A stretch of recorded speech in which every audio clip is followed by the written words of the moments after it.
All right, so here we have chapter 5, radio and broadcasting, and I have quite a few additions. So I've decided to embed it within this the chapter review PowerPoint rather than producing two separate videos. What that will do is it will make for one singular longer video, and most of my additions will be at the end of this. So it's important to understand that radio has certainly undergone immense transitions and changes in the last 10 years with the onset of internet radio and people having their own MP3 files and the predominance of that. So it's made it very interesting. Yet nonetheless, radio represents the #1 medium that most people around the world use for news and information. And it's a medium of tremendous influence both in the past and in the present. But as in many things, in order to understand it fully, it's important to explore the notion of the past, which of course I always enjoy.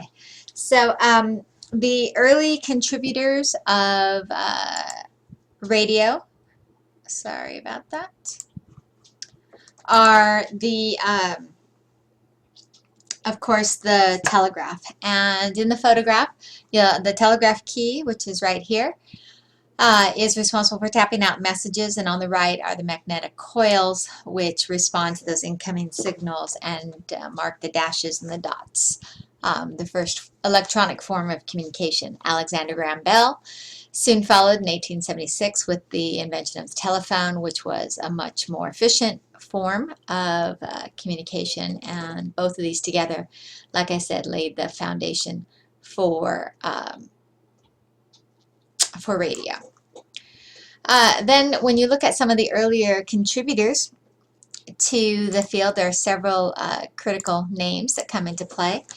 First of all, James Maxwell, who theorized the existence of electromagnetic waves in the 1860s, and he believed that part of those waves could be used to transmit signals. These later became known as radio waves. In 1887, Heinrich Hertz was the first to basically verify Maxwell's theories, and in honor of this, his last name is of course used for cycles per second, or the idea of frequency of radio and sound waves, the idea of Hertz. And so with that foundation in place, we're just basically waiting for someone to come along and put these electromagnetic waves for use into sending and receiving signals. A little bit of controversy about the next three names that you see there in terms of who was first. Nikola Tesla emigrated to New York in 1884, developed a wireless system in 1892, and actually transmitted, but didn't receive any credit from this amazing invention, partly because he did not have a patent.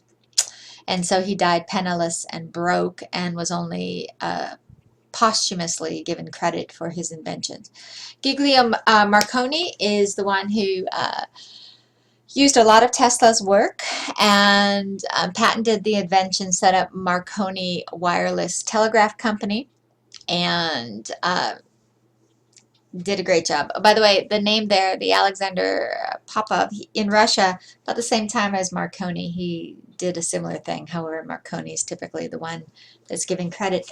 So while this was all wonderful and great, they needed a way of electronically amplifying the signals, and including amplifying voice, and that did not exist at this particular time. And that's where DeForest and Fessenden come into play. And DeForest created the Audion tube, which was a vacuum tube that worked to amplify the signals.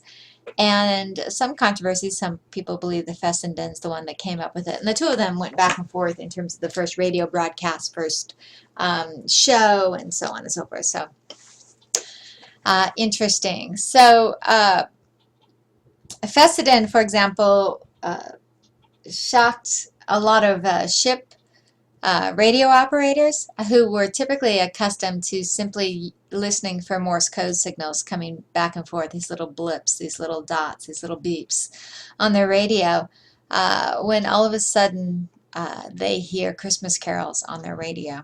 And Fessenden is the one who did that. And then later on, like I said, DeForest came up with his own thing. Also, something many of you are familiar with, of course, the Titanic.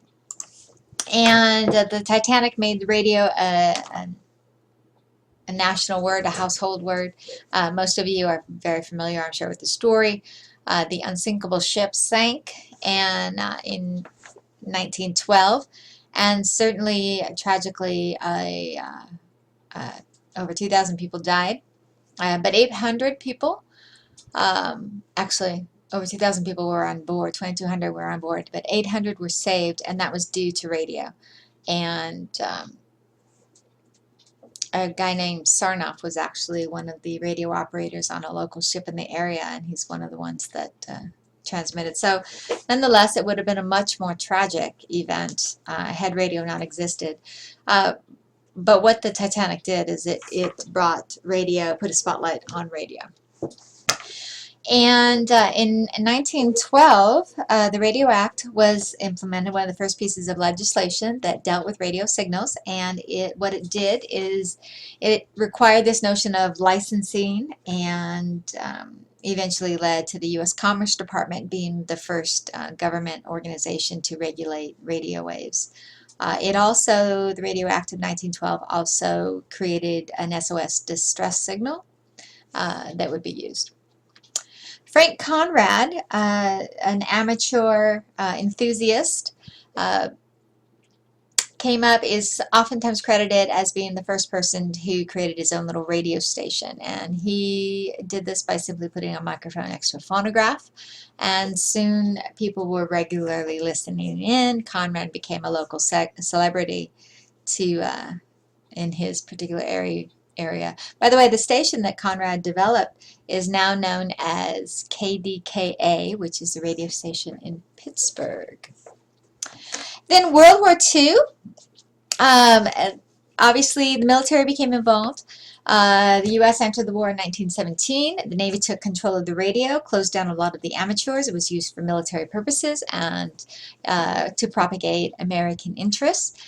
And a couple of things happened because of World War I. General Electric was beginning to sell radio equipment and radio technologies to some European countries. That ended with World War I, and General Electric put their attention elsewhere. They actually created the Radio Corporation of America, otherwise known as RCA, and they soon became the monopoly in terms of radio, and had almost total control in the United States against sort of these emerging radio stations, this whole broadcast.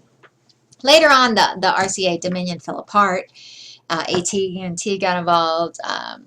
There was a lot of bitterness and battling between those two. NBC was created. Again, David Sarnoff, the guy who was one of the radio operators the night of the Titanic, had a lot to do with NBC.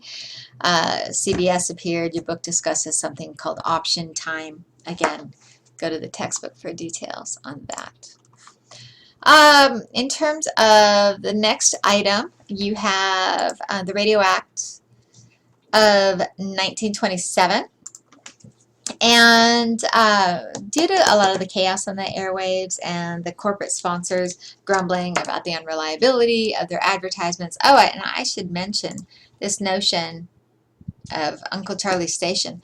Typically what would happen is anybody could create a station, and if I wanted to drown out the other station that was just arbitrarily showed up on the same frequency, all I had to do was increase my amplitude. And so as a result, many people were doing their amateur radio stations at 10 times the legal limit in terms of volume. So it was very much a disaster. And so Radio Act of 1927 sort of tried to put an end to that. It created the FRC, which is the Federal Radio Commission, later became the FCC, which expanded its purview and authority in terms of what it was responsible for. In 1934, the FCC was reorganized, and well, that's actually when it became the FCC. Later on, the topic of option time was limited or was outlawed, and some of the monopolies were broken up. RCA was forced to sell off one of its networks. The whole previous debate of what they called a red phase and a blue phase. Again, go to the textbook for details. That ended, and ABC was created. Okay, so I'm on slide 6 of 10, so moving along, and we are already over 10 minutes. So next began the early, what are called the golden age of broadcasting, and this was in the 1930s and the 1940s. And notice that the radio back then was basically a piece of furniture, and people would cluster around for the evening radio broadcast, and everybody would just sit and listen. And there were only a handful of stations at this point, of the licensed stations. And most of the music that they recorded was live recordings, or they had particular shows like quiz shows, dramatic shows. This is the era of the infamous Orson Welles' War of the World, which you'll actually have an opportunity to listen to in the learning unit. And many of the shows had a single sponsor who would sponsor that entire half hour, that entire 15 minutes. And in 1923, the radio networks developed, and a couple of stations sort of gathered forces to decided they could share the cost of programming by connecting radio stations, and so the notion of radio networks evolved. At the onset of World War II, there was sort of a controversy and conflict between what is commonly called the press and radio war. Previously, news had been under the purview of the newspapers, whereas radio was for entertainment, and it kept the two from stepping on each other's toes. However, in World War II, Edward Murrow, one of the most infamous news journalists of all times, stepped on a lot of toes by his on-the-spot radio broadcasts of what was going on in World War II. And again, you'll have an opportunity to listen to one of his broadcasts, which I, again, find very fascinating. Okay, so then two big things happened in radio, so let's talk about these technologies. Transistors, basically, these are small electronic devices that were much more portable, much smaller, so therefore radio became portable. They had to do with the amplification of sound. And FM was developed. So a little bit of background on some of the technology side. AM stands for amplitude modulation. And if you look at the AM radio wave, you can see it varies in height. FM stands for frequency modulation, and that has to do with how far apart or close together the radio waves are. So altogether, there are about 117 AM radio stations and about, I think it's 200 FM radio stations. So there are a number of other factors that influence AM waves and FM waves. The ionosphere comes into play, and more things affect AM. AM typically has a shorter distance. Okay, then we get into the rise of format and the notion of top 40 radio, and a couple of things, interesting things that happened here is remembering again that previously radio was initially live, okay?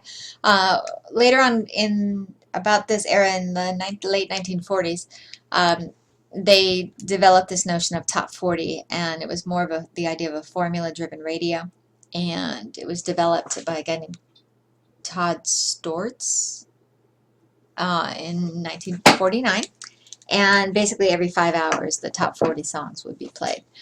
And later on it led to a variety of formats, and now you have everything from country, rock, contemporary, news, Christian, just a variety. So foreign language. So okay, the rest of the chapter in a nutshell, because I want to move on to some other things, and we're already at 14 minutes. Other things that are mentioned in your book, NPR, nonprofit radio, very interesting to listen to some NPR. It was actually created and developed in 1948. The Public Broadcasting Act of 1967 created PBS, and those led to some alternatives to the typical commercial broadcasting that you find today. Newer radio technologies, of course, satellite radio, the idea of XM and Sirius and how they combined, HD radio, internet radio, if you listen to iHeartRadio, whether you have your own form, in a sense, of podcasting, whether that's Pandora or the variety of internet channels that you can create yourself, and of course, the infamous MP3 files, which is just like having your record player in your back pocket. Your book discusses the notion of payola, the Telecommunications Act of 1996, which is still controversial in terms of what it did, which was predominantly eliminate ownership restrictions. And then your book closes with a section on radio and democracy in the airwaves. Now, for my additional material, this is what I want to spend the last little bit on.